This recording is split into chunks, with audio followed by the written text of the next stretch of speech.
Cool, man. Hey, what's up, Justin? How you doing, Alex? How you been, buddy? Good, man. Good to see you. Perfect. Yeah, thanks for taking the time to be on my podcast, man. I really appreciate it. Yeah, of course, man. I appreciate you inviting me out. Yeah, no problem, man. How's Okay, so how's the lighting? I mean, I got my little ring light on. It's a it's little fine. I cold mean, and dark in my studio, but yeah, it's fine. Whatever you're comfortable with, I'm just fine with whatever. So okay, cool, cool. man. Perfect. Well, thank you so much. I really appreciate your time. Go ahead and let people know what you got going on, and if there's anything you want to promote, go ahead. Yeah, absolutely. So, one of my big projects this year was this remix that I did with Melissa Cox. My artist's name is Kinetic Hex, and I kind of have like a label studio that I've been running like for many years.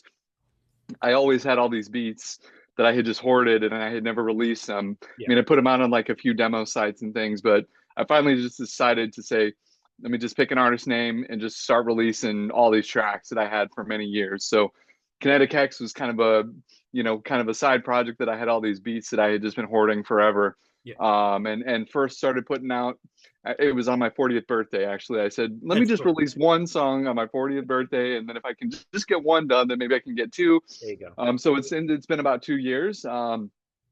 But my first year that I started doing releases, my first remix I did was with Tom, Time Yep. Walker AD. Yep. We'll So get into that. that's kind of how I connected with some of the guys with Tom, the vaporwave guys, the vapor space scene.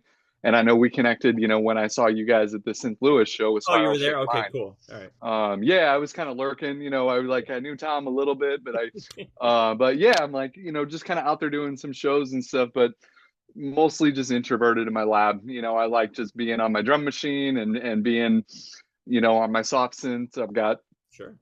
a bunch of cool soft synths that I'm using. I've been a Reason user since like Reason 3 and I Me too. upgraded. Yep. Yeah, I I'm know a you're, huge I think, Reason guy. Yeah, I'll preach that that's my go-to platform for sure. So, yeah, I've been using it since like version 2.5, version yep, 3, yep, and I just upgraded from like I had 11 I had been using, but I upgraded to Reason 13 yep. and added on a bunch of new soft synths. So I'm just like, I just like being in the lab. I mean, I use my MPC-X is Ooh, my main drum machine that I'm using. yep. So I have that kind of set up as a controller with Reason. That's So awesome. yeah, I just Time Walker AD was my first big remix, that I did last year, and then this year, a little bit about Melissa Cox. We had just connected like on some trip hop boards, trip hop groups. And, she's like, hey, I got a playlist, here's some of my music. And I'm like, vice versa, add some of my music. And we ended up getting in touch. She's originally from the States, but she lives in New Zealand now. She's an electronic, like a Celtic electronic multi instrumentalist. So she Whoa. sings, plays flute, plays guitar. I mean, she's an Yeah, amazing musician, amazing vocalist. So she reached out to me earlier this year and was like, hey, I've got a bunch of stuff on my catalog, yeah, and I'm just looking for some new producers just to kind of remix and do kind of EDM, kind of electronic sure. flair, Yeah. you know. And she said, I'd love if I'll send you all my stems and you can just do your own Kinetic Hex remix. So I started working on that probably like February, March of this year. Cool. And, of course, had a lot of versions back and forth, over the summer. We're just like, okay, let me, you know, eventually got the final mix down and everything done, and just came out a couple weeks ago, November 14th, I think. So about coming up on a month. Cool. So that was the melody and the lyric. If the listeners, if you haven't checked her out, check out Melissa Cox. She's got um, all of her streaming, all of her socials. She she does some kind of trip hop stuff, but wanted to do more of like an EDM kind of a remix. And she's got a big tour coming up. Like she's touring New Zealand over the well, it's their summer, but our winter. Oh yeah, yeah. So yeah, this was a really fun remix, to do with Melissa. I mean, the lyric and the melody. When I first heard the original version of Broken, it resonated with me a lot. The melody is better late than never, nothing ventured, nothing gained, better safe than sorry, tomorrow's another day. And that was kind of the main lyric. Yeah. And once I heard that song, it just got stuck in my head. And then she was like, let's do a remix. So I spent months working on this. Yeah, so we got that out November 14th. So we're excited to have a remix out. And we're probably going to do one or two more songs maybe next year. So she's working on some tracks that she's sending back to me, and we're just going to continue to kind of collaborate. I mean, obviously, Cool. like she's in New Zealand, so she's 17 hours ahead of us, but But yeah, that's been one of my big collabs this year. And I'll have some more solo stuff coming out too, and maybe going to do some more collaborations, remixes, hopefully next year. Yeah, so I just Cool, like man. being in the lab, man. I love being in the That's lab, beautiful, and man. I you know love the hearing. newest. Yeah, I Oh, like so hearing about that type of stuff where you're so focused and it's just, you and I are kind of at the same age where, we were kind of brought up in that sort of 90s and 2000s electronic music wave, with like Warp Records or, anything from the Prodigy, Crystal Method, that big beat, ambient type stuff. And yeah, I mean, you just kind of get in the zone where you just want to create music, and I love that. How did that kind of start for you? What was your kind of jumping off point? Were you doing electronic music, or were you with bands? Tell me about your kind of sort of backstory. yeah, so I turned 42 this year, and I mean, I was always an audiophile from a young age. Cool. I mean, I think I probably have memories maybe when I'm like 3 or 4 years old of actually like the first time I touched a turntable. My parents had record Yeah, collections, and I that was did. like growing up on records. So as a teenager, I kind of was interested in, I took piano lessons a little bit, ended up taking some drumming lessons. Didn't really have any formal music training until college. But when I was like 17, 18, borrowed some money from my parents to buy my first set of turntables, bought a little DJX, a Yamaha keyboard, and just wanted to work on music. And from my teens, you know, I think one of my first paid gigs as a DJ, I did like a youth group party for a church, and they were like, "Oh, you're a DJ," and I'm like, "I really have no idea what I'm doing." I'm like 17 years old, but I'm like, if you guys want to pay me money, I'll Yeah, make it happen. So I just started doing stuff like that. yeah. And when I graduated high school, I had already done some house parties and had my turntables. Yep. But I ended up going to SWIC, Southwestern Illinois College, and over on the east side here in Belleville, and they were just kind of starting to form like a music technology program. I took a year of general courses, and then I wandered up into the music department one time, and they had a music lab where it was like the piano lab, but the director at the time, Mr. Jerry Bolin, who I still love and adore, Mr. Bolin. There's a whole era of kids that came up through Mr. Bolin's classes, Cool. Yeah. and he was a technologist, and he had the piano lab that had the Emacs and the piano, and I'm like, oh, there's like a music technology lab, so I started taking classes there Wow. and went through their music program, got a music degree, also got into the engineering side Mhm. because they were building a little recording studio. So I went through their program, Yeah. ended up going to the conservatory in Phoenix, Arizona for the Conservatory of Recording Arts and Sciences. Yeah. That was 2004, 2005. And then I just worked as an audio engineer, for 20, 15, 20 years. Worked at Clayton Studios for like 12 or I think 7 or 8 years. Mhm. Worked at Extreme Institute by Nelly. So I worked with Carl Napa, who was one of the Lunatics engineers. Carl's one of my friends and mentors. So shout out to Carl. He's always been a big friend and a supporter. So did that for many years, and I ended up going back and kind of switching careers and doing a full-time day job doing corporate work. Oh But yeah. I've Been there. just I've always kept the music going, just because it's been a passion. So not really doing it full time during the day. I have a corporate job now, but um, have always kind of kept Renew Audio as a label going. Always had some of those beats just kind of in my back pocket just because I love producing. And then, yeah, I mean, Renew Audio kind of went into a little bit of a quiet phase because my day job was just Sure. prohibitive for me. Yep. But moving into COVID, everybody had a lot of time. Everybody was Yeah. remote in COVID. We were, things were different. My brother started working on one of his music projects. My brother is Kitzrow, so he's one of my other collaborators. So he started writing like some synthwave and some indie funk songs in GarageBand. And yeah, so Kitzrow, he kind of, I had a period of writer's block where I had kind of put all the beats. The Kinetic Hex stuff was never really released or completed because I just had writer's block because I was working, 70, 80 hours a week, the day job I just didn't have. Hmm. But yeah, so Kitzrow and I started collaborating kind of around COVID, and that kind of helped me break that writer's block, 2 or 3 years of just not being able to really release or feel like I could finish anything or get sounds that I liked. So yeah, Kitzrow, we ended up releasing the first Kitzrow album, and that kind of like reignited. I'm like, I'm gonna just upgrade my Reason to Reason 13, and get a couple new soft synths and just kind of go back and start pulling back some of these old songs that I had been working on.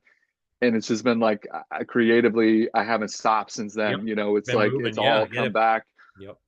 Yeah, so it was a little bit of a lull, you know, when I was kind of distracted with a lot of other priorities. But yeah, going back like 20 years, you know, it's been kind of, I mean, I came up, coined the name Renew Audio in 2003, 2004. So we kind of have our 20-year, you know, Sure. kind of 20-year anniversary. That's cool. So yeah, and then Kinetic Hex was kind of born out of like, I just want to do more of a solo electronic that Mhm. is more of a throwback, like you said, to the Chemical Brothers. I mean, Fatboy Slim, Yep. Better Living Through Chemistry, that life or that album changed my life. You know, So Fatboy good. Slim for me was like, I'm like, oh my God, these sounds and the way that he's sampling and, you I know, love chopping up all it. it. So yeah, you know, I've just been blessed, you know, to be able to stay on the musical journey and kind of do what I love and creative in the lab, you know, and just being able to tinker around with sounds and yeah, the new Reason platform, you know, I've It's been amazing. hooked to Reason for 20 years, you know. Exactly, dude. I That's one of the ones. I mean, I started when I was doing like the electronic music stuff. I was using more. I guess it was like sample based, where you're using like Sony Acid or any of the other Yeah. ones. And there was this guy that I worked with, and he's like, "Oh, dude, I've been using Reason," and I go, "Well, hook me up with like a bootleg copy or whatever." Yeah, let me You know, get a I got crack. that. Yeah. Hold on, I got the exact same mug that you're holding. I have the Star Wars. Yes, it came with a. It came with it was a group. Like you got Luke on another one, and then I think oh yeah, We that's what got it the was. set. Yeah, Yeah. Luke on Yeah, yeah, I got like we that got the exact set. same one. Yes, I got that We exact got the yeah.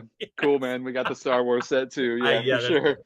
Sorry. Anyways, I just have one of those ADD moments. So that's when I started really finding this like workflow where actually I went, okay, if I got Reason, I can, bring my keyboards up on stage with me because I was still kind of like in this, this was, I don't know, like I had this flow where it was like if I had my keyboards and my like desktop up on stage. Tom remembers all this. This was a long time ago where I was doing electronic music up on stage instead of which probably would have been easier if I did it DJ style, which is like what Hmm. most people are doing now. But I did everything through Reason. So I would set up Yeah. backtracks and then play the keyboard parts up on stage and everything. And using Reason, I think it really just opened the door for me where I was able to, experience different sounds and kind of branch out musically. So I love Reason. It's one of my favorites. Always been my go-to for sure. Yeah, and I mean, I'm sure I think this was a mind-blowing moment for everybody, but the virtual, you know, the tab rack flip Yes. at the time and being able to Yes. do the virtual patching. I mean, I'm like, Yep. oh my God, this is like the coolest thing ever. And I I'm just love like it. instantly hooked to this software. I love it, dude. It's so good. So Renew Audio started. Were you like working with other artists? Were you just kind of creating beats and melodies and just kind of tucking it away in a folder? Tell me about kind of how Renew Audio started. You said it's coming up on the 20 year. Tell me about how like kind of where you started on that and then how you're still kind of I mean, you're still using it now and you still have your band camp and all that. Tell me about how were you working with other artists? Like, tell me about that. Yeah, yeah. Renew Audio, you know, I was just kind of I had a young dream. You know, Yeah, of I course. had a lot of heart. I wanted to just do music, do Yeah. audio. You know, I had been an audiophile, you know, from a young age, and I'm like, I just want to do this thing. So yeah, kind of some of the early work that I did when I was in Belleville, still, you know, at SWIC. You know, just learning the initial, you know, basic intros, technology, you know, Okay. basic recording, Yeah, sure. basic live sound stuff, and yeah, and I mean, at that point, I had just kind of a little project studio in my apartment that I worked with some local rappers, some different artists. And then as I, you know, just got some opportunities to travel, you know, one of the bands that I work with, another band that I want to shout out to is Liquid Cheese, Drunk Mouse Records. Um, Johnny, Doug, Sam, you know, the Sullivan brothers, Sean Hutton.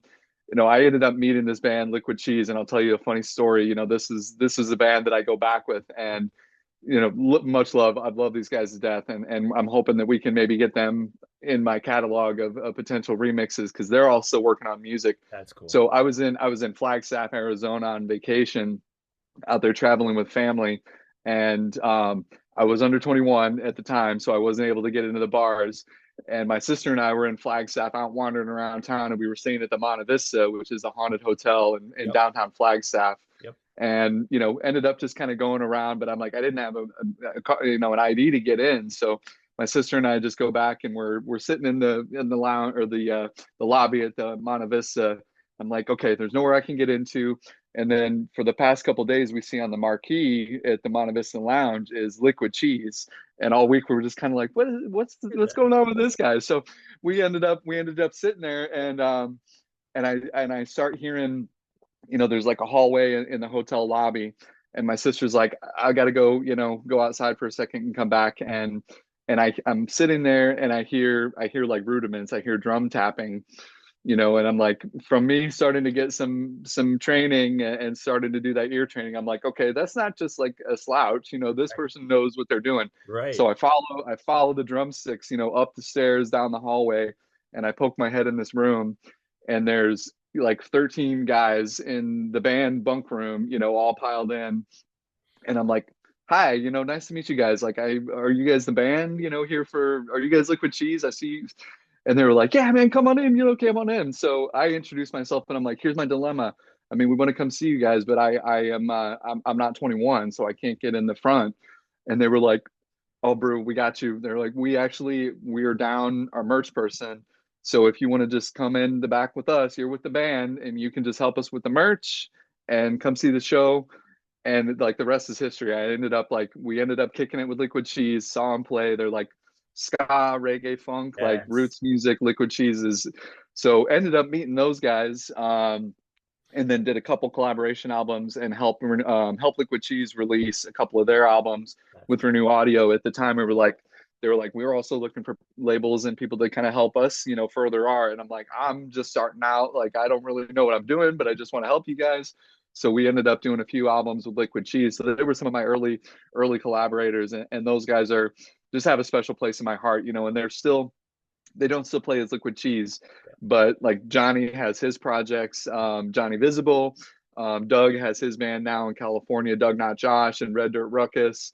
Mhm. The Sully Bros, so Danny, Sammy, and Jesse Sullivan are in Las Cruces, so they play as Dusty Low. Yep. So they're still doing things, but it's kind of like an evolution. So yeah, I want to shout out to all the guys from Liquid Cheese. They were just dear friends of mine, and early collaborators with Renew Audio. And from there it was like I came back to St. Louis after I graduated at the conservatory, started working in the studio business, worked at Clayton Studios for a long time, ended up meeting up with Carl, working with him for a few years. um, just ended up kind of knowing Matt Swicky with Suburban Pro, and meeting Yep. Jason McIntyre, with Sawhorse, and my one of my instructors, Dan, actually owns Midtown Studios. Dan, and in Midtown now. So just kind of ended up knowing a lot of the folks in the St. Louis studio scene, just from being an engineer. And then yeah, Kids Row, my brother, he kind of started sketching out some of his songs, and I'm like, I got the engineering background. Like, if we want to just get these out of GarageBand, I'll help you mix them down and kind of clean them up, and we can release them. And he was like, sure. So we kind of did that. It was like a DIY kind of synth pop indie, kind of indie project.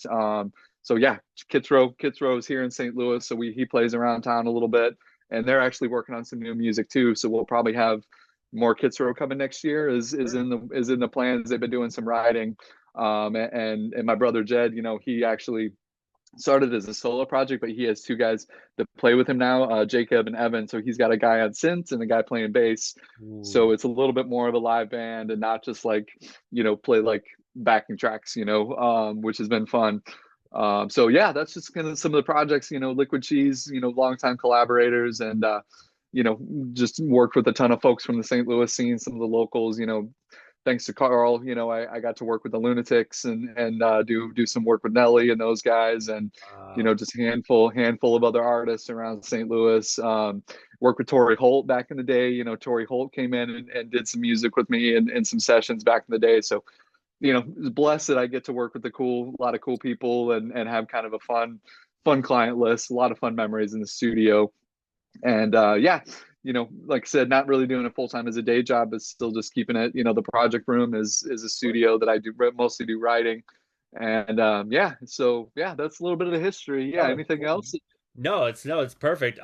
It was what was one that was a huge crowning moment when you were working on music where it was just when like everything just kind of came together. It was such a moment of inspiration and a moment of like this is what it's all for right here. Tell me about a moment like that. A moment that was inspirational. Um, yeah, I mean, I would have to say, working with Carl and one of the, I was kind of on the scene on the side a little bit, but I was involved with building a room in St. Louis, Extreme Institute by Nelly. Mm-hmm. And that room was just so gorgeous. I would have to say, I mean, obviously I got a lot of cool credits, and doing the liquid cheese stuff is probably a favorite, but a crowning moment was being able to do engineering and be able to teach students Yeah. at Extreme Institute by Nelly. Yeah. When we opened up that room, Francis Manzella, um, he was the architect and the designer. Rest in peace, Francis. His work is world renowned studios. So he built a beautiful room, and just being able to work in that room and teach young engineers, teach music, teach young hungry Yeah. people signal flow. Here's how a microphone works. Here's Mhm. the basics of Pro Tools. Here's how you plug in a patch cable and think about your signal flow basics. I would say that's probably my favorite moment was getting to teach. I miss teaching and being able to be in that beautiful room and get to work with young, smart, talented kids was probably my crowning. I would say probably the Yeah, one thing. I get And that. I miss that environment. I miss being in the classroom, being in the studio every day. Yeah. I have a moment like that where I was I as a day job I worked at as a custodian in a middle school, and Hmm. I worked in the 7th grade hall. And I talked with one of the science teachers that was there, and she was like, "Oh, I'm moving to become a music teacher here at the school." I was like, "Oh, cool! I know music." We started talking music and this, that, and the other. And so the following year, she's like, "Hey, since you know music, you want to volunteer some time in the class and teach the Hmm. kids like because there's really no like criteria on electronic music. Most kids Hmm. think, oh, if I get into music, I got to go through the Voice or American Idol. That they thought doing like you have to be a singer songwriter. It's a game of almost like chance, and they don't realize that you can just pick up an instrument and just keep doing what you're doing, get into the technicals of it. Audio Hmm. engineering. So I ended up volunteering a couple days and just go to the kids and just go, hey, kind of give them a rundown on Reason or, even a few like music making apps that they can have on their phone or their Yep. tablet, everything like that. This was like 2013, 2014. So much has evolved since then and got a totally different job now. But that really is a crowning moment where these kids go, it's something clicks and they go, oh my God, I got it. You open their Yeah. mind, you open their world to other possibilities. And I even had a friend who went through the Nelly school that you were just talking about. He's like, Hmm. it was an amazing experience, and to have Nelly open that up in St. Louis is such a big deal. You know what I mean? Yeah. So, Yeah. He may have been one of my students. Yeah. I'm not sure who yep, your friend's name is, but yeah, I was there for yep, about 2 years. that's cool. So it was a beautiful room. Yes, Yeah. so it's an amazing moment when you can just like show these kids like the possibilities of music, and even not just that, but it's like, hey, you can. I mean, you don't have. I mean, it's great to have a big studio. Believe me, I would give anything to have a huge studio, but you can always just start in the bedroom now, where you can be a bedroom producer and a bedroom artist, where things are a little bit easier to record with now, and it's such a great experience. So Yeah. Absolutely. yeah. Um, That's cool. Yeah, you've got kind of a shared moment there it's with so cool, man. being able to just see the inspiration, Yeah, and yeah, that's awesome. yeah. So you got to meet up with Time Walker AD, one of my personal friends, Tom. Him and Hmm. I grew up. We worked together. He was doing guitar work, and I was a drummer around the time. And him and I, like, we loved the same music. He was still doing a lot of electronic stuff early on, and then we kind of got busy. He started work, and I started working, and then he was like, "Hey, I got this synthwave project and vaporwave project I got Yeah. going on," and he actually is the reason why we were at the show together. It was because he Yeah. was like, "Hey, I'm finally kind of getting my foot in the door here at the local scene. I'm gonna kind of put together this show. Please come back," because he was one of those. He would always share the stage with me when I was doing a project called Spiral Shaped Mind. Yeah. And he is just one of the coolest dudes. Shout out to Tom. Shout out to Time Walker AD. Incredibly Yeah. talented musician. Tell me about how you got to meet up with Time Walker. Was it through the internet? Tell me about that. Yeah, just through some of the boards, I think Yeah. similar to how I met Melissa, I think it was either one of the St. Louis raver boards or vaporwave scene or Sure. something. And similar is like I do music. I'm like, okay, you do music, I do music too. And I think I remember seeing him post at some point about like looking for, anybody that is interested in remixing a track. And I'm like, kind of coming out of my shell a little bit with the Yeah. Kinetic Hex stuff. I'm like, send me some stems if you're interested. Um, and I'm like, I had like zero followers. Like I just started, with this artist, but I just had the heart, to want to do it. It's something that I enjoy, just taking sounds and kind of adding my own little flair to it. So yeah, I think we just met over some of the internet boards, posted and was like, hey, put me on the list of people to reach out to for a remix.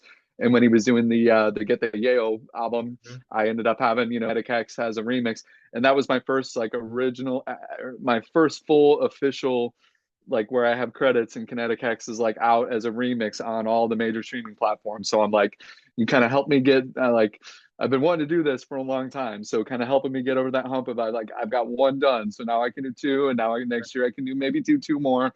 Yeah. So yeah, it was great to get to work with Tom. He's got a really cool sound and a good ear, good guy. Hmm. And yeah, we just kind of bounced some of the tracks back and forth. And I just wanted to add kind of that 808, kind of the Yes. 808, Yeah. a little bit of that 808 kind of low end, and a little bit of my style that I do with Kinetic Hex. And once he got the mix back, he was like, yeah, this is cool, dude. We're going to put this out. So yeah, that was kind of my first official, Kinetic Hex named remix. And then yeah, from there, like Melissa was this last one that I've done. And now I'm like, hopefully I can get one or two more done next year and kind of continue on that path. But yeah, it was cool to get to work with Time Walker AD and love all his stuff too. What would be your dream gear? What type of gear would you like? Oh my God, this would blow my mind if I could own it. Anything that's analog, or you like modular synthesizers, drum machines? What would be your dream piece of gear? Oh gosh, do I only have to pick one? I mean, I You know kind of what? You can have, do multiple. You know what? There's no rules to it. I just kind of use that as a default, like what's your dream gear? But if you have multiples, feel free to let me know. yeah. I mean, I won't spend too much time No, just you're good. Because I would too. lusting over gear. I would love to have more of a hybrid setup. Like right Okay. now, I have a little mixer and my drum machines, my turntables. I mean, I've got like 8 inputs, so I mean, I can record some stuff, but I would love to have like the API box, Yeah. which is like a modular, but plugging something like the API box in to have some analog signal flow, Yep. but then to have that all integrated within a digital system. So having something like the API box, and then have a desk that's like, here's my synths, my drum machines, and then have a desk that's like, here's my CDJs and the DJ rig, and then kind of have it all routed through like a hybrid, analog.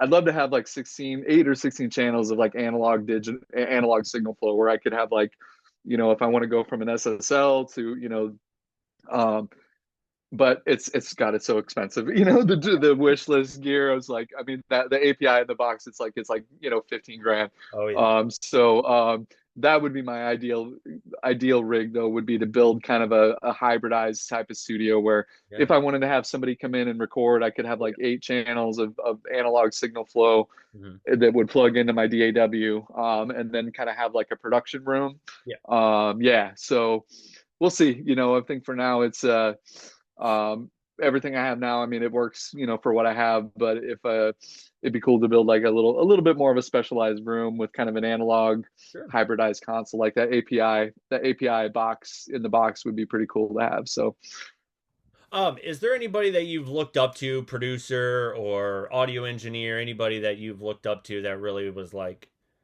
inspired you to push yourself further into music? definitely one of my instructors, at SWIC, Mr. Bolin, he was a percussionist. He was my drumming and percussion instructor. And then he also built that music technology program Right. because he was the director of the music program, and they had just like traditional music programs. But he said they ended up building up that studio because they had some space in the music department, and he had this vision, and he said, I want to build a recording studio so these kids can come in and learn the technology side of music. So, Mr. Bolin as an educator also, was a big inspiration for me. And then, otherwise I'd say Carl Napa, my mentor on the musician or on the engineering side. He's just this legendary engineer that, mentored me for many years, and I got to intern and work and run with him and assist him on a lot of projects. So, those two guys were definitely an inspiration. And then, a little bit more like celeb status, I would say, Sure. Yeah. maybe Norman Cook, Okay. Fatboy Slim, Yep. following him going back to, Better Living Through Chemistry, and just like seeing how, a DJ and a producer can just become like this rock star, globe-trotting DJ. I've just always been a big fan of Norman Cook, and always kind of looked up to him as, a little bit weird, a little bit different, Oh yeah. but yeah, definitely, I would say if I had to pick like one big celebrity EDM, or electronic artist, musician, I'd probably say Fatboy Slim is one of the big ones that I've just always like. I even one of my songs I wrote is called "Song for Norman." Just a Yes. tribute to Norman. He's one of my heroes for sure.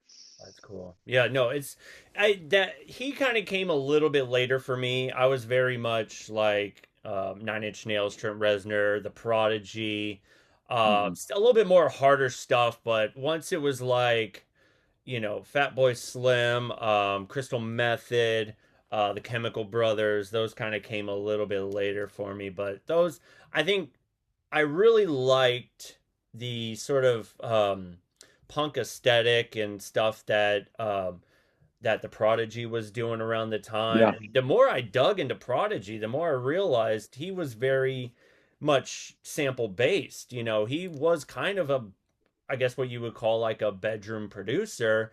I started watching some people who kind of break down the samples of the Hmm. Prodigy, and you go, "Oh my God, he took a little bit from this, he took a little bit from that," and it was just one of those things where I thought a lot of that. I mean, you can hear a lot of the samples, but a lot of it was like, certain synths he used, certain drum beats. I thought those were handmade, but no, he was taking little here, a little there, and it just was like I don't know. Once you start getting into the study of electronic music, it's a deep dive, and you dig deep, and you just find out where everybody was sampling or getting inspiration from this, that, and the other. Hmm. And Norman Cook was one of those that, I mean, he just knew how to take some incredible stuff and make it so original.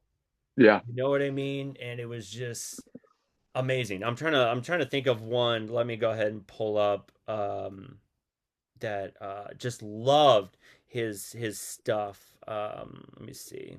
He did I'm trying to remember. It was I remember hearing it. It was there's a show, I don't know if you've ever heard of it. It's called Spaced, and it was the guys who did Shaun of the Dead. Okay. And they did a song, I think it's called what was it? Breakfast for the Weekend. I think it was called. Let me pull it up. Was it Breakfast for the Weekend? Something like that. I'm about to pull it up. I'm sorry. I feel like I'm No, it's all right. Yeah, he's got a huge such a discography. huge discography, Yeah. and it was so and and and just really has some punk background too. I mean, he was in a yes, punk band, yes, before he came out as a solo artist. He yes, also played punk, and yeah, and has kind of that roots similar to the Prodigy, where yep, they have a lot of that a kind of lot, punk. yep, Yeah. yeah. So, and one of the things that really, I don't know if you've seen this yet. It's called Trainwreck. It's on Netflix, and it's about Woodstock 99, and he breaks down everything that happened during that moment, and he was just like, he's like, I had to listen to them, and they're like, you just got to unplug and you got to get the hell out of there, because everybody, like, it just became just so chaotic, and it just became such a ruckus for him. He's got so many great stories to tell. He's I, really, really great producer to look up to. yeah, and I love that you mentioned that too, because I that documentary on Netflix, I watched it very, very closely because, obviously because Fatboy Slim, but I also I can't name any names. But I had friends that attended Oh, a big okay. group of big group of friends that were Sure. there. That's awesome. And I'm like watching this documentary just because I'm like I'm looking out for my boys because I had Yes. a big group of friends there, Yes. and I know that they and I've yeah, so I'm like Oh my I'll never name any names no, of the that's fine. friends, but I had people that were there, Yes. and they also, yeah, I was invited to go that year, but I ended up skipping because I had other stuff that summer. Sure. So I was supposed to be there with a group of my friends, but I ended up having some other things come up. But yeah, that's interesting. You mentioned that documentary because yeah, that interesting festival. That's funny. Tell me about, because again, you started recently putting Kinetic Hex out. Tell me about, kind of give people like an idea of what they can look forward to, because I'm gonna go ahead and send them all to your Bandcamp. Of course, check out streaming, but I've always been the kind of person to go check out Bandcamp and listen to it, and if you love it, buy it. I've been that kind of guy. I mean, of course, you can stream it if you want on Spotify and whatever you use, but I've always kind of pushed people to go to Bandcamp and just make sure you Yeah, get your we money. love But go ahead. Bandcamp. Yeah. Yeah, so go ahead and let people know kind of what genre to expect, kind of give them an idea of what they can kind of look forward to when they go into your Bandcamp. Yeah, so I just initially started with a couple singles, because I'm like, let me just see if I can, rein in the fear and the uncertainty and just overcome and commit to just saying I'm going to get one song done. So have a couple singles, and it's kind of a, I don't know, electronically and sonically, kind of a throwback to some 90s trip hop, 90s Yes. electronic, big beat kind of a sound. A lot of eights, a lot of 808s, and heavily percussion, percussion programming. Of course, with my percussion background, you're going to hear tablas, you're going to hear a lot of conga drums, a lot of polyrhythmic type stuff. And then, yeah, I mean, just a lot of synth, a lot of soft synths. I don't know. I'm a big fan of like the pentatonic and like harmonic minor, tonalities. So it's a lot of weird Sure. minor chords, pentatonic chords. But yeah, a lot of heavily soft synth, and heavy drums, percussions, 808 sounds. Oh, I've heard some people that are like, it's got like this progressive sound that kind of sounds like this, and yes. I don't know. Uh, I don't stick to genres because I just have, my That's true. ADD prevents me from Yeah. just saying I'm just going to only do house music. So some of my stuff is a little bit more like a little bit more breakbeat kind of house music. Some of it is a little bit more down tempo trip hop, 70, 80 beats per minute. And then some of my songs are like 130 beats per minute. So it's, I kind of cover some different genres. One of my songs is a little bit more rhythm dubstep, Nyquist Revenge was the album that I released last year. Kind of starts off with like some sub bass, and so yeah, it's different, it's unique. I try to just just geek out in the lab and just like a lot of heavy percussion and drum programming. Um, yeah, and then the new remix that I just did, Broken. Mhm. Melissa, she originally wrote the song at a cut tempo, trip hop style, like 70 beats per minute. And she was like, I want to do this as kind of more of a like a tech house, like an EDM remix. And I said, let's not like try to requantize or think about anything. I said, just send me your stems at 70 beats per minute. And what I'll try to do is just put in like an eighth note, boots and cats in, kind of a tech house beat under, and it's at 140 beats per minute, but it snapped in to like the cut tempo like perfectly. And then once Melissa heard, I'm like, I kind of hear like a tech house beat under this. And once I sent her some of the rough tracks, she was like, okay, yeah, this is cool. Like I wanted to kind of have like a tech house beat. So yeah, this track is a little bit more EDM tech house style, 140 beats per minute. But yeah, Melissa, amazing vocals, and yeah, so kind of covers a lot of genres in the electronic scene. Definitely have some more like down tempo trip hop, 80 beat per minute stuff, and then And then sometimes when I'm feeling a little bit more of it, like 120, 130 beats per minute. So I kind of, and I probably will eventually. I have some, drum and bass stuff that I've written that's going to be closer to like 160, 170. That's I cool. just haven't gotten the ability to finish and release any of those. So maybe someday I'll put out a drum and bass album. I don't know. That's cool. That's Yeah. I got a whole folder of like, I don't know, probably 30 different works in progress of all these different stuff that yeah. So ADD's like my ADD doesn't allow me to just say, hey, I'm only gonna like, stay in one genre. I just have all these works in progress.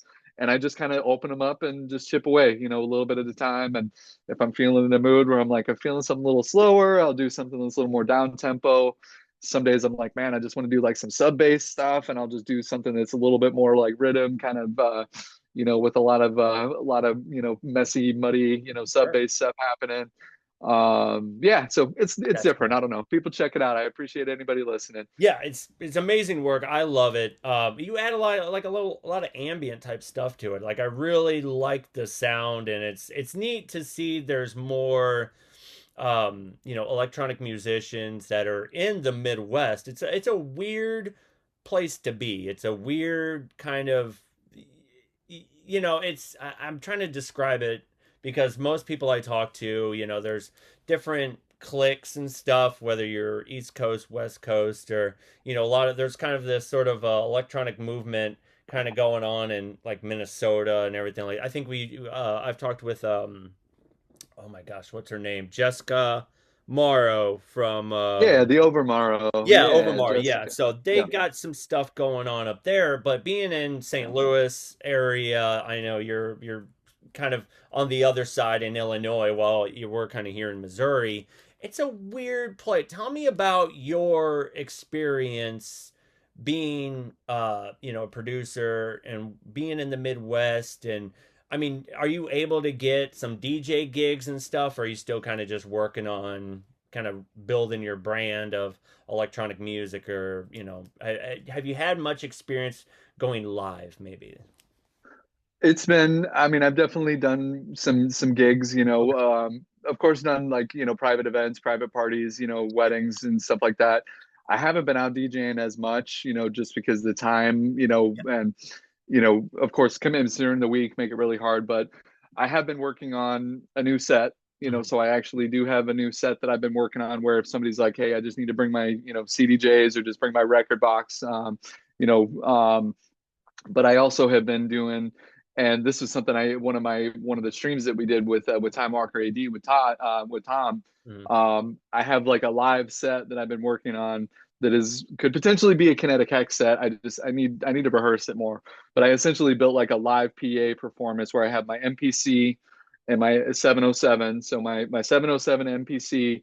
And Yeah. then I have my hand sonic, which is like my electronic percussion. It's like a conga drum, but it's electronic, so the hand sonic is going through my chaos pad so I can do like live effects, Sure. and then that's all synced with my 707 and MPC, and I'm doing like an hour long kind of live break beats. I mean, it's almost like UKG, almost break beats, Yeah. and that could potentially be a live set. I performed that out like 2 or 3 times. I'm terrified Yeah. of going on stage. That's cool. I performed. I did that live stream with Time Walker AD. I think I mid last saw year. that. That was Yeah, on oh my gosh, yeah, he it was on Instagram or was it on Facebook or something. I was at work and he did a notification and I watched it. That's right, you were on that setup. That was so cool. yeah, so Yeah. that could be like my live PA set that I've done 2 or 3 times, but Yeah.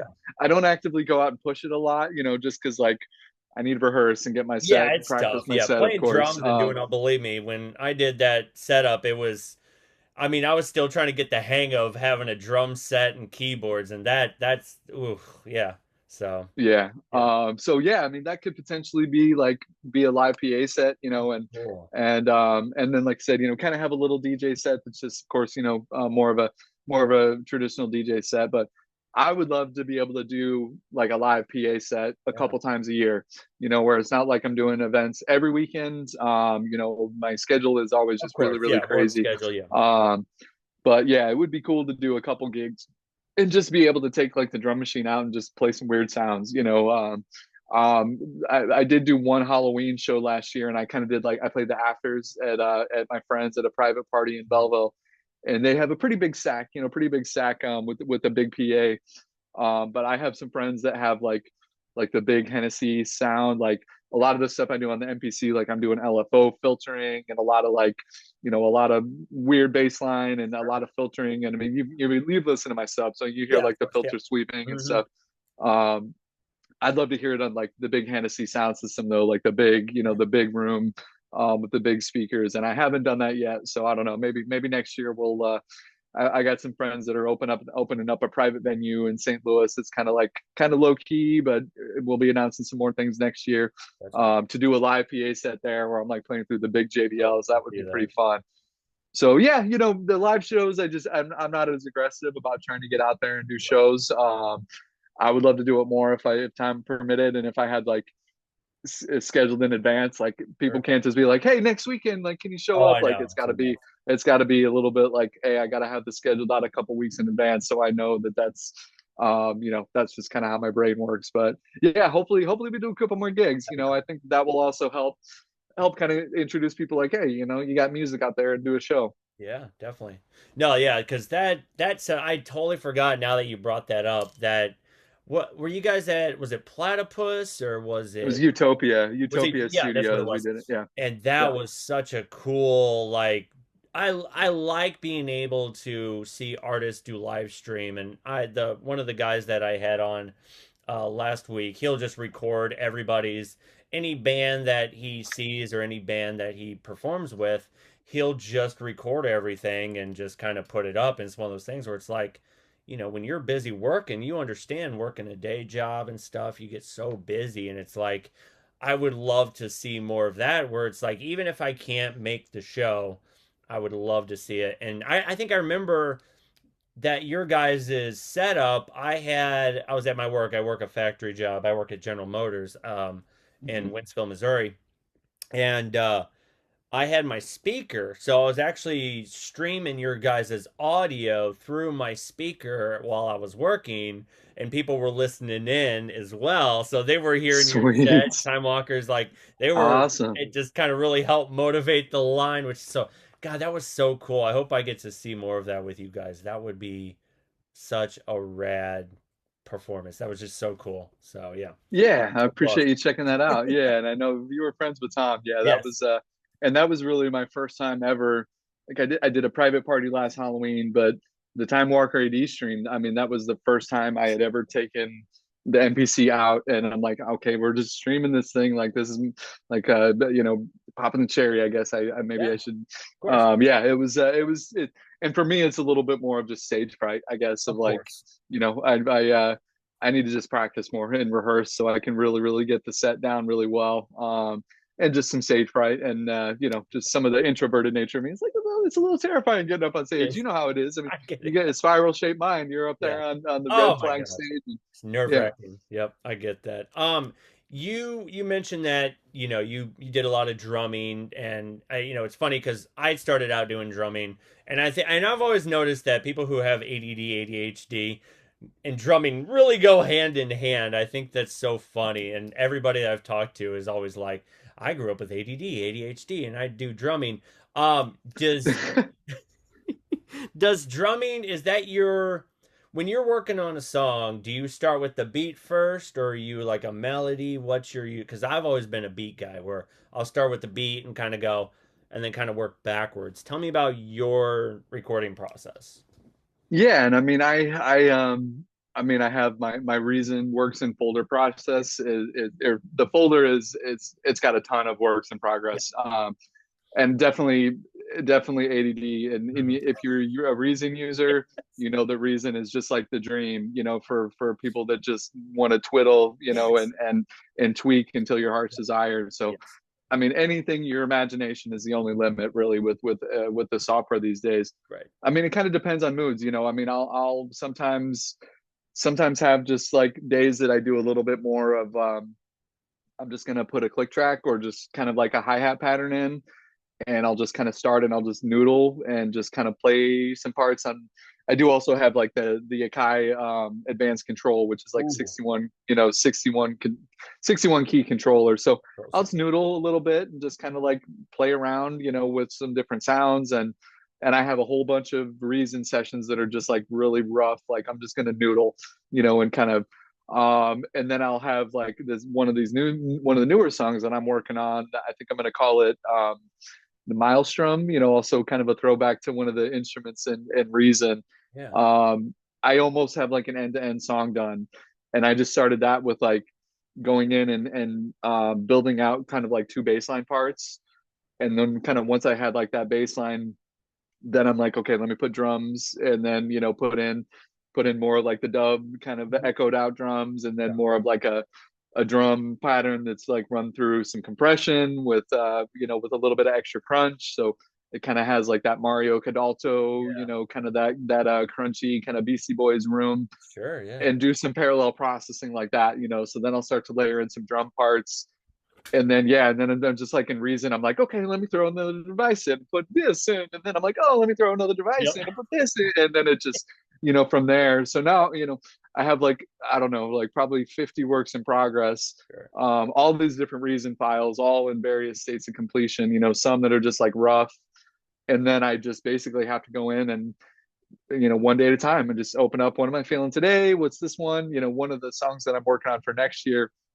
I always wanted to do like a scratch track, of course, with me having the DJ background. Yeah. So one of my older beats from like even before, Mhm. 2015, when I was using Reason back like 10, 15 years ago, I had kind of sketched out this rough little beat that has kind of like a glockenspiel, kind of a bells theme. Yeah. And then, it just sat there for 10, 15 years. Well, I just opened it back up and I just added some new parts, and I decided I'm going to make this into a scratch track. So Oh, I've got a scratch track. So I plugged my turntables in the MPC and recorded like me scratching live damn. over a Kinetic Hex beat. So that's something that I'm like, I just like ADD It's big cool. time. I'm like, what am I in the mood for today? I want to like throw some Sure. scratches over a thing, or now I want to do some percussion. So it's definitely a lot of different works in progress, but I use some color coding, in my file structure for Hmm. like, I'll tag files with, different colors for like, okay, this one is needs some work, this one is done. Of course, once I mark it green, like that means it's been released. Yep. So that kind of visually helps my ADD of like when I Oh tag yeah. it green, then Yep. it's like, okay, then that's going to be green and that's going to be done. And then all these other colors mean different things. So yeah, I mean, I got a huge folder with a bunch of stuff. And then, of course, adding in some remixes. I'm like, okay, now I got some remix back and Oh forth my to God. do. So yeah, it's a journey. You want people that work in the music and have a passion for it. It's like you make it work. And there's some days where I'm like, I can't. My brain is not working for this, and I need to just like step away. Yeah. And then there's some days where I'm like, I just have to be in here, and I have to just work on this. So yeah, just getting things for me. It's more of just committing to getting it done. And that was kind of my goal with releasing that first song. Like I can always have 50 or 100 songs that are just works in progress, but the real thing for me is like, can I do one, and can I get that process end to end done where I have it fully mixed, fully released, out there monetized. Of course, the streaming is challenging, but if I can just get one out, then maybe I can get two out, and then maybe I can get three, and then maybe I can do an album and actually have like an album out, Yeah. and it's kind of grown from there. So for me, yeah, it's more about trying to stay accountable for myself of like I want to get things done, but also low pressure that like there's some days where I'm not feeling it and I have to just be able to say, got to step away and let my brain do other things. But yeah, just really overall the arc is trying to move on the up and up and just get some more music out there. Yeah. Do you usually do do you kind of schedule in your time in the studio? Do you kind of do it like how some people they'll work out and just kind of build up that repetition? Are you one of those where you'll go in the studio when you're feeling motivated, or do you go, look, even if I'm not feeling motivated, I'm gonna get in the studio and try and get something out? It's a little bit of both. Okay.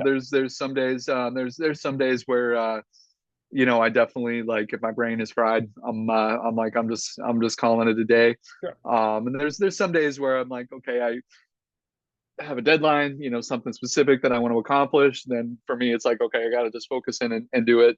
It's been mostly, nights and weekends, of course, like Saturdays, Sundays, Sundays I like just putting records on and I have some more time, of course, during the day. In the evenings and stuff on the weeknights, I'll noodle a little bit, but it's balancing the day job, is it's a little harder during the week to be. But some nights I'm like, I can't sleep. I'm just gonna write for a couple hours and I'll just be in the lab, be in the lab playing. Um, so yeah, it's day to day. It's hard to say kind of yes or no either way. There's some days where I'm just try to keep myself accountable and try to get one or two little things done. And then some days where I'm like, okay, it's something that I can just take a day, to give my brain a little bit of rest, decompress, and but always trying to come back at a later date and keep things moving. Sure. It's a lot of plates to juggle, and yeah. I get that. Tell me, you're married. Tell me about the difference between the music you like versus the music your wife likes. Yeah, she's also a fan. She's also an old raver, Oh, an okay, old cool. not old raver. She's a wise raver. Sure. So she's been in the scene, and yeah, we like a lot of the same music. Okay, cool. You know, she definitely is. I mean, I would say her big favorite artist these days is Queen Herbie. Oh, wow. Um, so yeah, Queen Herbie is like her go-to. That's cool. It's funny, this fundraiser we did yesterday. I mean, Yeah, tell me about her and that. her Yeah. girlfriends. Mm-hmm. Yeah, so we do a thing called the Christmas consignment crawl. Mm-hmm. We raise money for a charity every year. This year we're doing it. A local underwater search and rescue team, Oh, that's cool. but they are doing like a kids charity, like a kids toys drive. So we every year we do this big fundraiser where we raise money for a charity. But I mean, her and all her girlfriends, they're listening to like Cardi B and Megan Thee Of course. Stallion, and like of course, like it's funny to see the suburban moms with some of their stuff. But yeah, I I get would it. say my wife definitely Queen Herbie is probably one of her favorites of late, and it's interesting because Queen Herbie. Shout out to Queen if you're listening. We're fans. I had known her music from Carmen. She was more of like a pop star. Queen Yeah. Herbie with her husband Nick. They were more like pop artists, and I had known some of Carmen's music. Wow. And my wife had found Queen Herbie through some of her friends, and she was like, check this girl out. Like she raps, but her beats are sick, but she like sings, and this girl is just amazingly talented. And I'm like, I know that voice from somewhere. And I'm like, oh, she's Carmen. Wow. So she's kind of like evolved into her solo artist.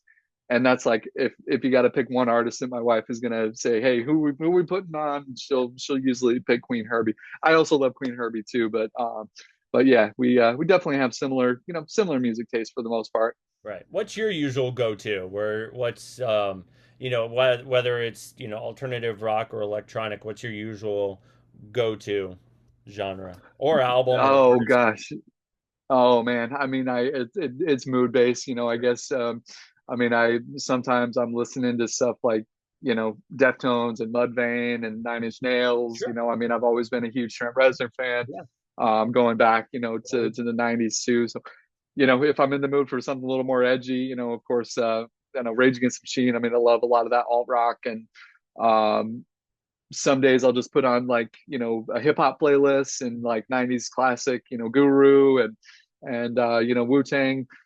So gosh, yeah, it's hard to pick. I guess it's always mood based for me. I'm like, I love like classical stuff too, like Oh, of Debussy and course. Chopin, and but man, if I have to pick probably one, I don't know, one album, one favorite album, I'd probably have to say, mm, I don't know, Better Living Through Chemistry, There you go. maybe Fatboy Sure. Slim, Yeah. That's awesome.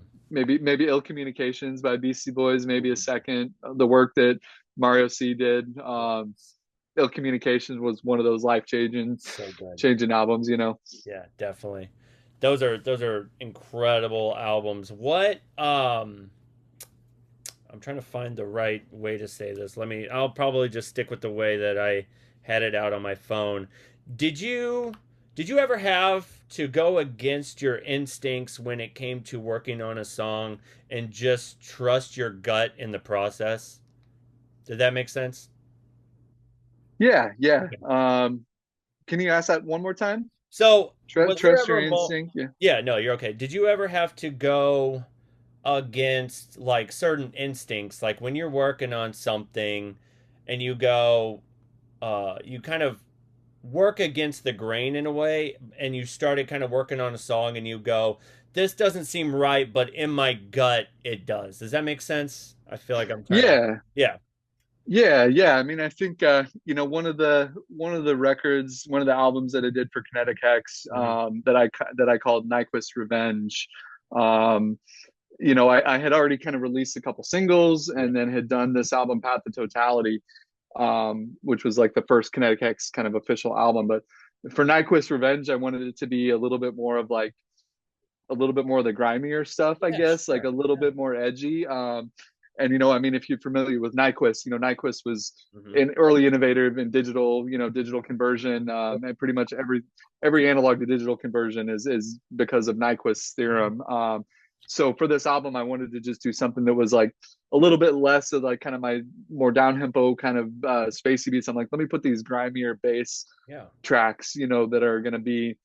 And I was just kind of thinking, like, what would Nyquist think of like all the digital music these days, and like all of this weird bass music and all this crazy innovation, even with AI coming into music now.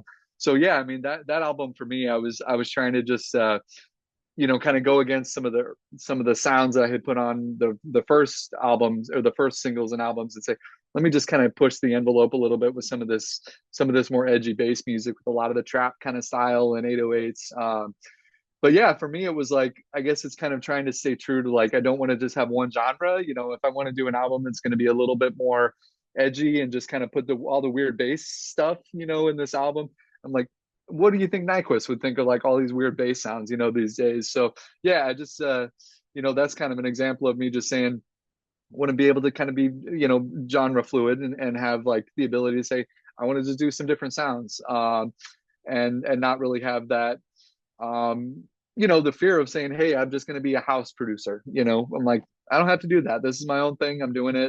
I'm That's doing it my way. And, being able to kind of go off and release some of that more grimy bass stuff, on one album was kind of contrary to some of the other stuff that I had put out already.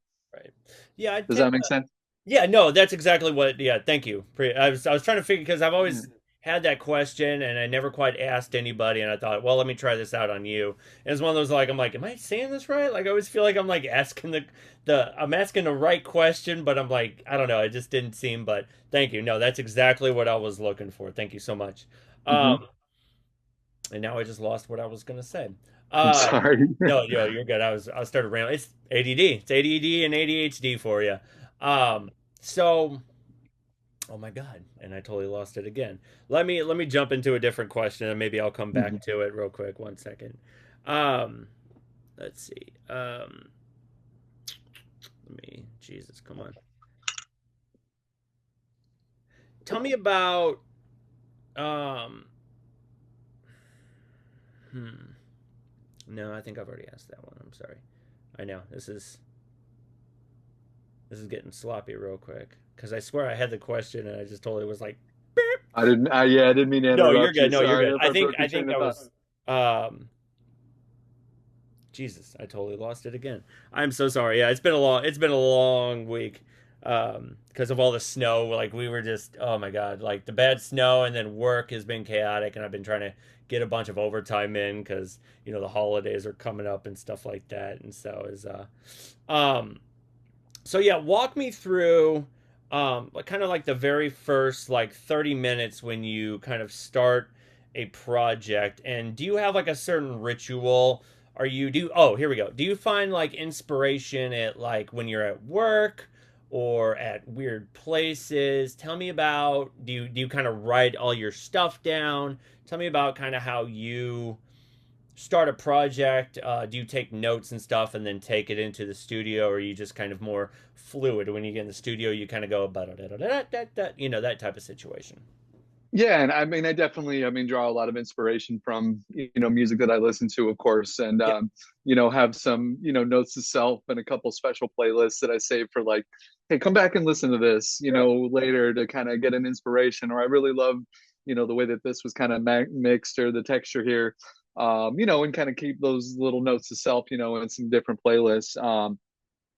But yeah, I mean, as far as just getting inspired, it's like for me, a lot of it is like mentally that brain of like shutting off from the day job. And Mm-hmm. in my little room, I mean, I'm blessed enough to have a little, I mean, I got my DJ lights, and I'll, on the weekends, like Friday, Saturday nights and Sundays, I'll kick my lights on, and turn my PA on, Yep. and just turn on all my Just feel it gear and out. just get some records going. Yeah. And yeah, so I mean, it's for me, I guess a lot of it is really just gratitude, and being humble for being able to have a little project room where I get to do what I want, and Right.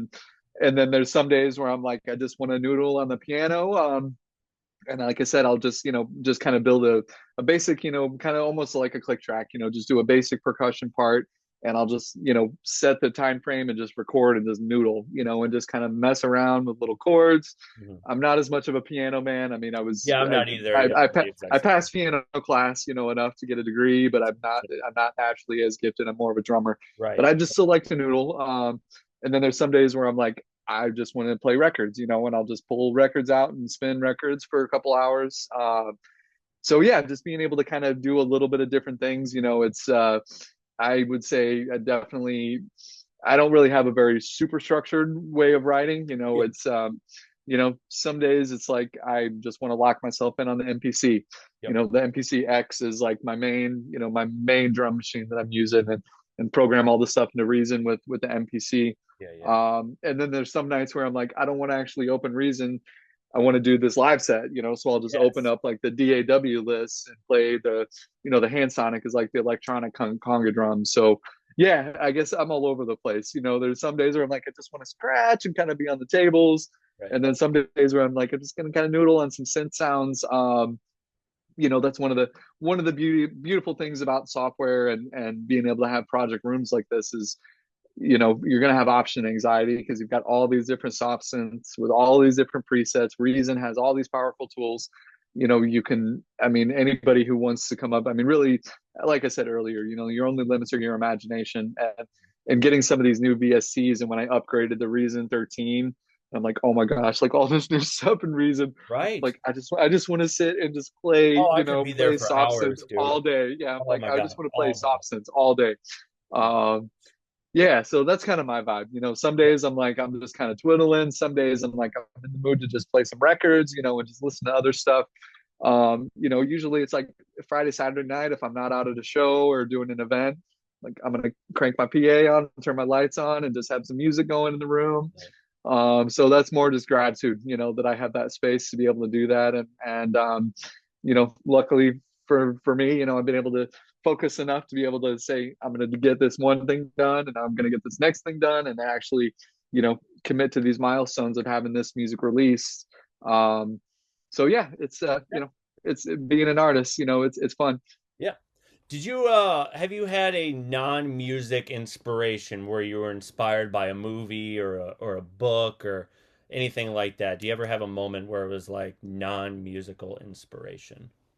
Non-musical Like, you're inspiration. you're listening to an album. Yeah, I mean, because for me, I can always listen to an album and get inspired, but I think there's certain, a piece of artwork or a movie you just watched or a book you just read. Did you ever have a moment where something inspired you that wasn't music based, but it went towards your music as a source of inspiration? Yeah, that's a great question. Yeah, I mean, definitely. I would say, oh gosh, it's hard to pick one movie, but Mhm. I know you're a movie buff Oh too, yeah. and some of my songs have some elements of doing like film scores. Tarantino and Guy Ritchie is probably Yes. my one. If I had to pick one Yeah. favorite Oh, director, so good. Guy Ritchie, and how he used some of the Ninja Tune and some of the trip hop albums from the 90s. So yeah, gosh, I don't know, it's hard to pick one movie. It is hard. I get that. I would say, hearing hearing the Herbalizer Ooh. in Snatch, Yeah. one of my favorite kind of indie Ninja Tune artists, and having the Herbalizer in like this major global movie. I'm like, that's freaking cool. Like this kind of local, indie, or well, not really indie, but they're part of Ninja Tune. They're a trip hop band. Have them in a major movie, and then yeah, I've gotten some inspiration from martial arts films too. One of my songs is called Showdown at the Five Elements, and I kind Yes. of wrote this song as almost being like kind of spaghetti western Yep. style. But yeah, I mean, I'm trying to think of a piece of art. I guess Salvador Dali. Okay. Beautiful. Um, Yep. um, he's got a couple pieces, that are probably one of my favorite pieces. Is Dali's hallucinogenic toreador. It's one of the Hmm. pieces I have in my house. So yeah, I mean, if I said That's cool. pick one piece of art that kind of would be an inspiration for music, um, kind of the shape shifting nature of Kinetic Hex, and the way that Dali did the hallucinogenic toreador of kind of this morphing Yes. metamorphosis. I would say that would be one piece Yep. of art I would pick. That's cool. That's a good one. How'd I do? Was that No, that okay? was Was that perfect. It's I hard to just kind I of just like. did that by the seat of my pants. Yeah. No, you're good. It's hard because, I've always been the fan of like I like psychedelic art, I like surreal art, Alex Gray who does the Tool Yeah. albums and even just aside from the album art that he does, I'm a huge fan of seeing um little details. You know what I mean? You really got to get in and look at the little details when it comes to certain bits of art and you go, I hope I can do that with my songs, where I can add a little bits of details, or not just that, but even something that only I would know listening in to a lot of my songs, because there would be times where I'll add a little something. Sometimes it's where it's something that I like, or sometimes it could even be an inside joke where it was like, Hmm. for me and Tom, we would always quote movies or we would always do this, and then early on I would add those samples to my music. So a lot of the times, if Yeah. we were inspired by Kids in the Hall, the Yeah. Canadian sketch comedy, and it was a sketch called Sausages, and it was this weird sort of like kind of David Lynchian kind of like surreal French and German expressionist cinema type. And it was based around this guy who works in a sausage factory. Tom, if you're watching this, you know exactly what I'm talking about. And I created a whole song just based on sausages. So yeah, I get inspiration from shows, from movies, from books, art, stuff like that. So it's cool. Like I like hearing those things where you'll watch a movie. Guy Ritchie, incredible. I really like his all of his all of his albums, all of his movies, but the one I really liked the most, I think, was the Sherlock Holmes. I really like how Yeah. he was able to kind of add his own style to, because there's so many different types of Sherlock Holmes stuff out there, the TV shows, the you know even just the older ones, but he really add his style to it, and has such a unique style, and I love Guy Ritchie. Yeah. It's so cool. Such a great director. So, Yeah. One of my favorites. If, yeah. if I had to pick one, I mean, Kevin Smith, Tarantino are up Oh my there. God. Yep. Of course, the legends like Scorsese and those guys, Oliver Stone. But Mhm. the Guy Ritchie is just my favorite. Yep, definitely. Sorry, I just lost the No, AirPod here. you're good. As a Tarantino fan, I might as well bring this up. What did you think about what he said about Matthew Lillard and Paul Dano? I didn't see all. I Okay. didn't see what was said. I Okay. saw You Lillard's see the memes? reaction Yeah, about yeah. how somebody. Yeah, I saw the Lillard reaction, but I didn't see actually what Quentin said.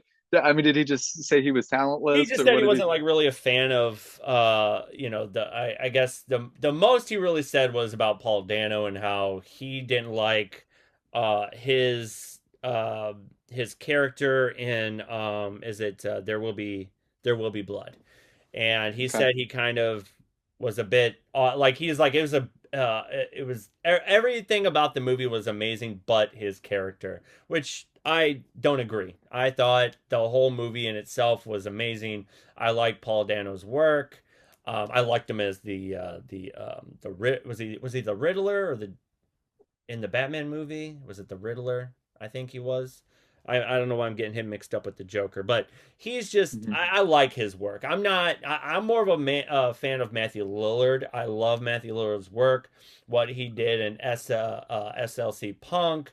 Uh, God, everything he brought to the screen. Hackers, yeah, Hackers. I Oh was my a God, fan of him since Hackers! Oh, Hackers. Yeah, that movie inspired me so much. The soundtrack, I yeah, think, was my introduction into electronic music. yeah. I have to That blame was yeah, Hackers. that was kind of that era. Yeah, that Yep. was that mid 96, So 95, good. 96 was yeah. So good. So good, dude.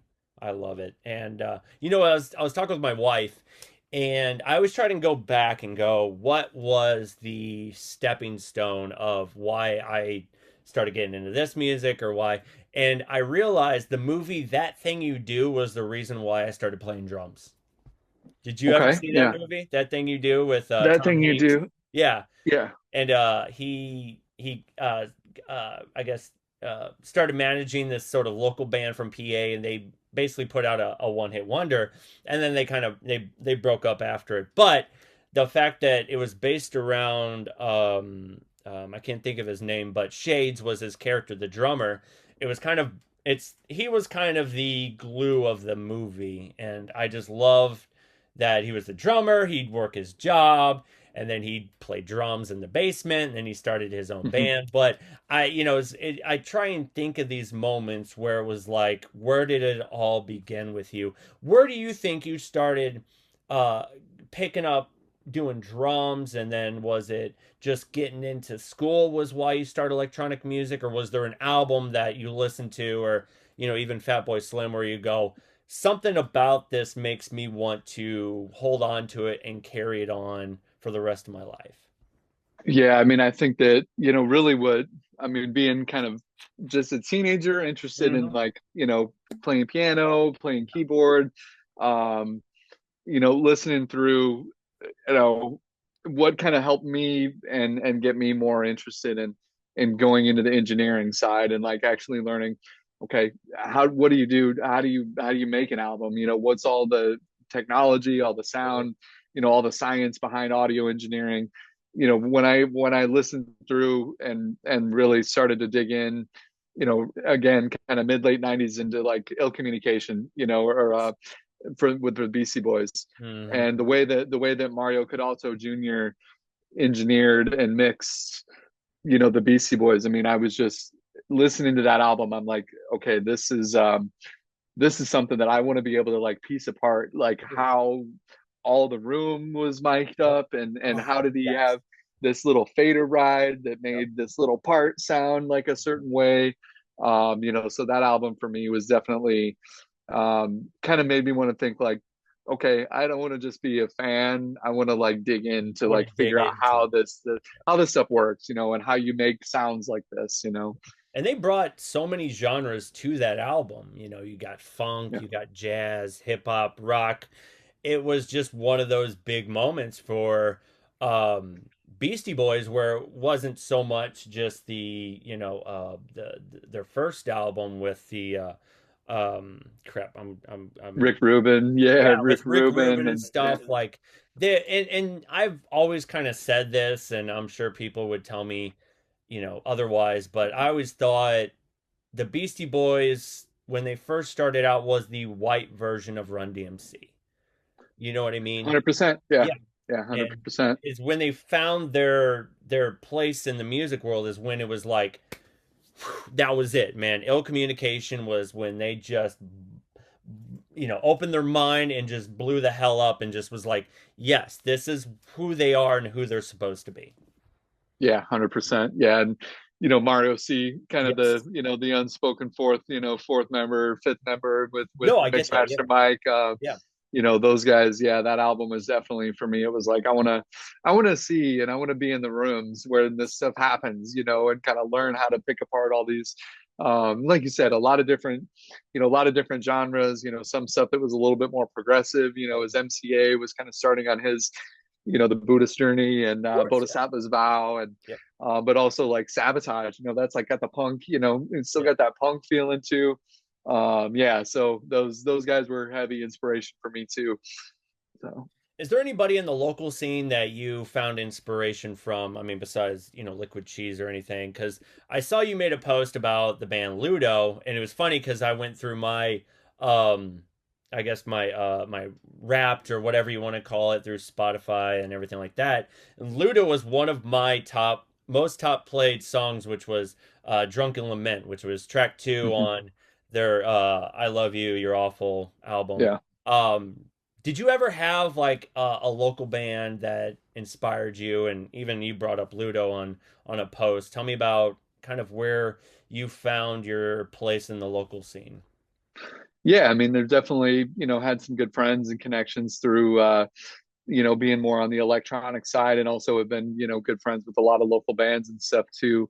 Yeah, I mean, I'd say, somebody I want to shout out to and has been an inspiration, and he's kind of evolved into, kind of from a DJ also into producer, and then also working with a lot of multi instrumentalists is, Scott Sock, Scott Scott, DJ Cipher. Sorry, It's a hard he's one to say. I get yeah, that. It's Scott like, yeah, Scott Scott. Yeah, yeah, it's a little bit of a tongue twister, it is a tongue but twister. beautifully relentless music. He's got a lot of really cool music that's come out, and he's one of the people that I've been kind of going back and forth on trying to schedule. Maybe doing a remix or That'd be cool. doing some stuff with him. And then yeah, I mean, gosh, as far as other bands in St. Louis, I mean, there's so much local talent. I mean, I love a lot of the want to say a shout out and say hi to some of my other friends that are in a punk band. My friend Sean is in the Devil's Level. They're Yep. like they're you may know those guys. Devil's Level. He plays in a punk band. Yeah, and gosh, who else? Try not to put you on Pick a spot there. I yeah. get that. Yeah, it's hard to just pick one. Like for me, there was one group. They actually ended up moving to LA. Was Femme Fatality, and they were one of those. Okay. I don't know if you remember this. Do you remember STL Punk? This was before Yeah.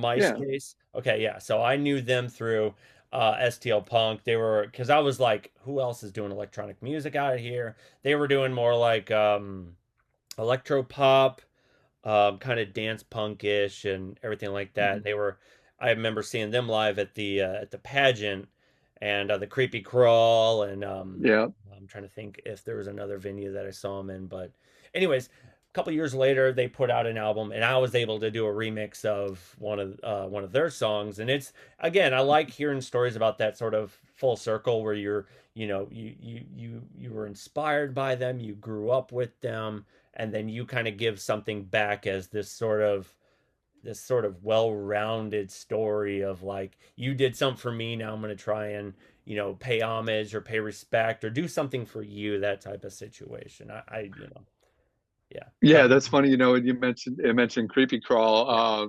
yeah. Do you remember Calico System? Yes, The local band yes, Calico System. So those were also I grew up with those guys and was friends with those guys. So yeah, another was a great somebody to local. pay homage. Thanks to the homies and our friends with Calico.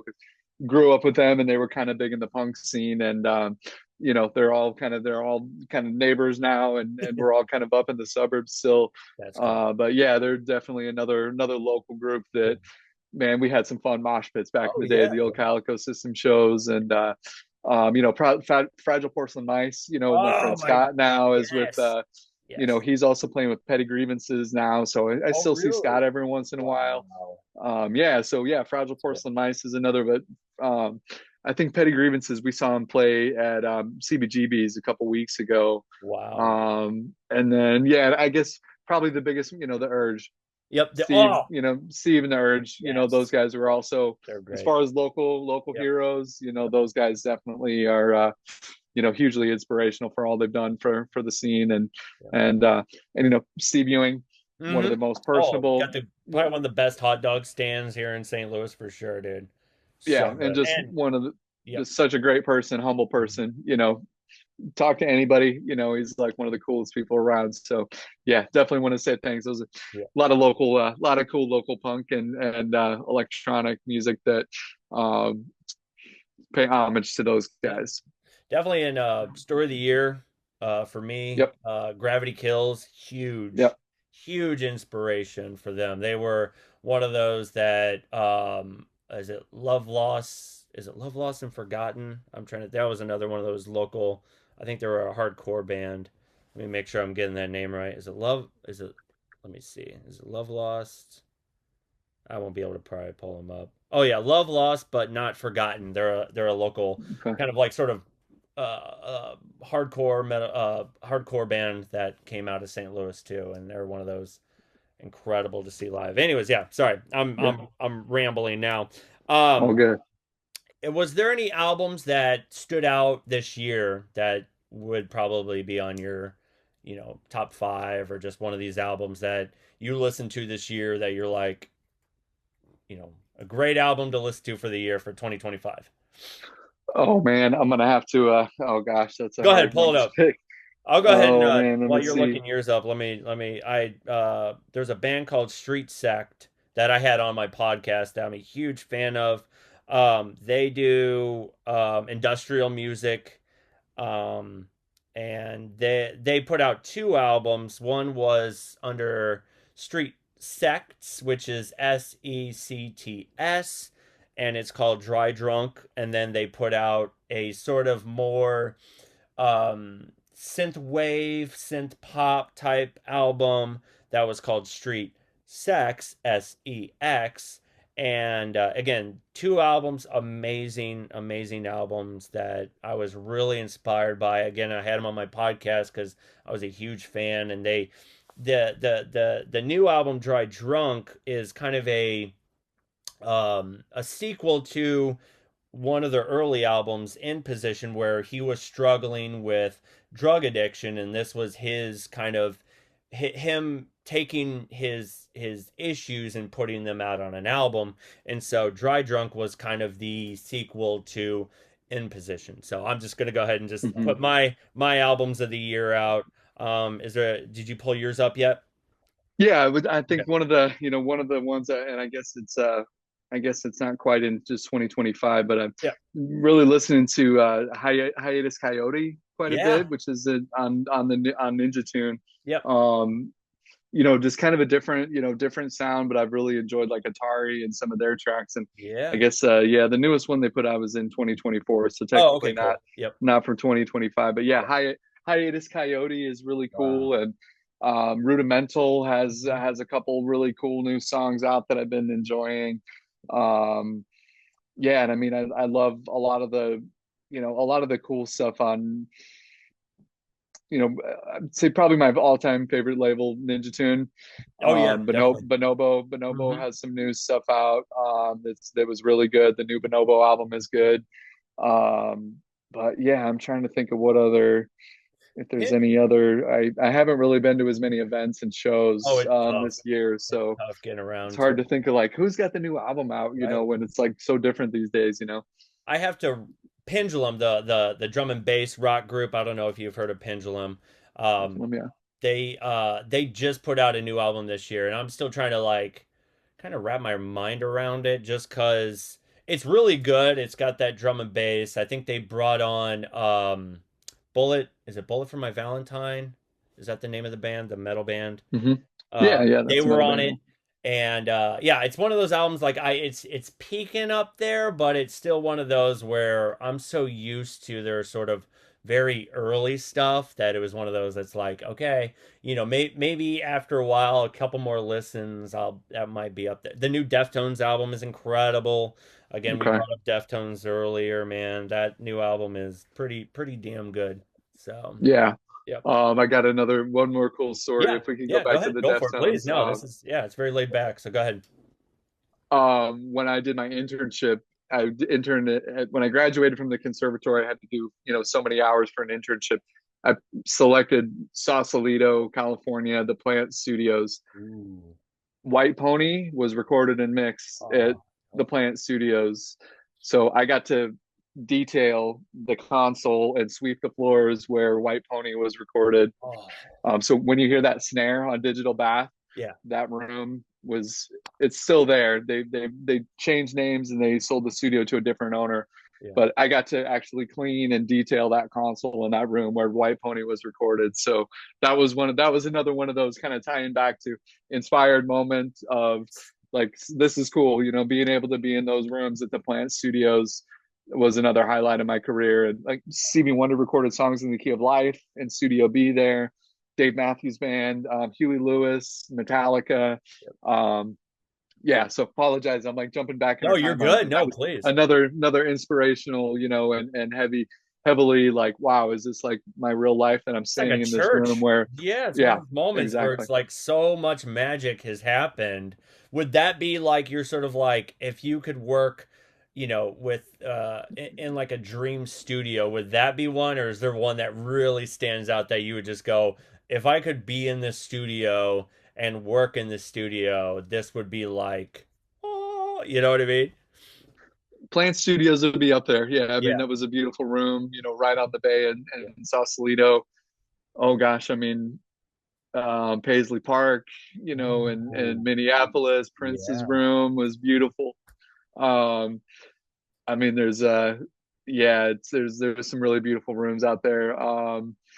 I would say, if there was another one here close to the Midwest, maybe Butch Vig's room, Okay, in yeah, yeah, Madison. He's sure. got kind of a cool, still has his old studio. Yeah, They sold it to a different owner.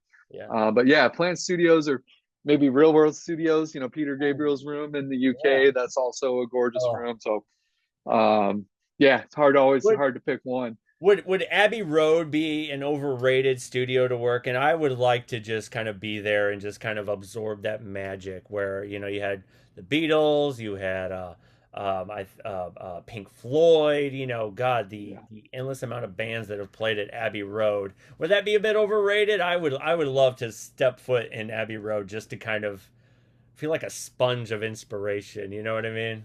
Same, yeah, same. I mean, I mean, there's just such a,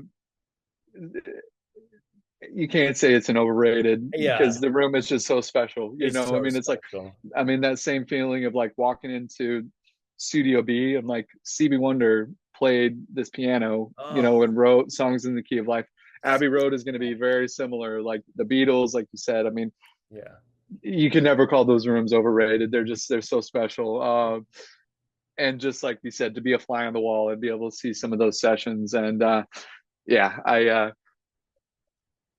That I would be have some old clients that I work with in St. Louis that were recently doing some sessions at Abbey Road, and they posted some really good recordings. So I need to go back and check and listen to them.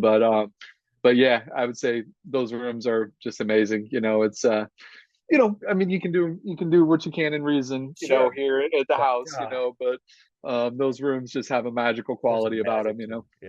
Yeah. Who would be your dream, artist to work with? Who, the one that would be like, yes, who would be your dream artist to work with, to produce or to remix, or who would be the one that would be a dream to work with? Oh gosh, I don't know. I mean, are we kind of like, Dead or can we have alive, like pop? Can anybody, we have doesn't like matter. pop influences Plant too? Can plant the we seed. I say like, plant the seed. Pick um, anybody that you would love to work with. as far as like, I don't know. I would always. I've got a couple like pop divas that Sure. it would just be a dream to work with, like Billie Eilish or Dua Okay. Lipa. Yeah, of course. I mean, I love all music, but Yeah. to work with like, the way that Dua Lipa, I think Dua Lipa maybe works with some of the guys from Jamiroquai Yeah. because she just has like this, this mezzo soprano, beautiful tone and Oh just yeah. this funky. I mean, I think she's maybe working with somebody or some people that have some lineage of Jamiroquai because she just kind of has that Love funky music. Jamiroquai. So And good. then yeah, and Finney and Billie Eilish. Mm-hmm. I mean, they kind of did DIY. They Oh did yeah, their own very thing and DIY. came up, and Yep. they stay very authentic and very true to kind of their sound in Billy's voice. To get to work with Billie Eilish would probably be like, oh man, I just, as far as like pop singers, those would probably be my top two pop stars that I would like to work with would be Dua Lipa and Billie Eilish. That'd be cool. I'd say those are two Yeah, great, great picks. I got two more questions and then I'll let you go. Thank you so much for your time, man. I really appreciate it. of course. Um, Yeah. What can we look forward to in 2026 with your music?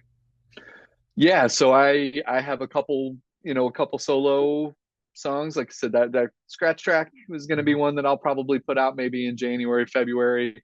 I do have another song with Melissa Cox. We Cool. remixed her version of Broken, and then we're also collaborating on a new song. So we'll have a remix with Melissa. Kits Row is in the lab too, so we'll have some new stuff coming out with Kits Row, and then yeah, I mean, I may try to pick up a couple more collaborations. I can't. I always have a huge collaboration list, but I can't do like, hey, we're gonna do all 20 all at the same time. I have to kind of stagger them out. Yeah. So I have a short list and a wish list of some people that I am going to be catching up with, after the holidays. Like, Yeah. let's get some things, going if we're going to do a track. So probably a few more, maybe one or two more remixes, maybe another collaboration. But yeah, the Kids Row thing will be the big one, and Cool. then maybe just a couple solo singles. Awesome. And you've worked in the music, you really know what's going on out there. What words of advice do you have for anybody who's going into the field? Never give up, and have patience and grace with yourself. I had to take some time off, from doing it full time, and get a day job, and that was for me important, to kind of Of course. reset some things for me mentally, but also now I kind of have the ability to do creative things and make my own decisions, so never give up and stick with it. Do a lot of ear training, and listen to stuff that you like, and just don't give up. There's always hope. There's some days where you have to say, okay, I need to show myself some grace, Yeah. take some time, and maybe step away, Yep. have some mental clarity, but always keep it in the back of your mind that, hey, I'm going to keep going and I'm going to keep trying to do this thing, stay passionate, and keep doing what you do, and really try to stay true to yourself. Cool. Thank you so much, Alex. I really appreciate your time. Dude, it was amazing be able to geek out for you. I could be here for more hours, but I'll go ahead and let you go. Thank you so much, buddy. I appreciate it. Justin, thanks for having me, man. I really No problem, appreciate bud. you having me on. All right, thanks.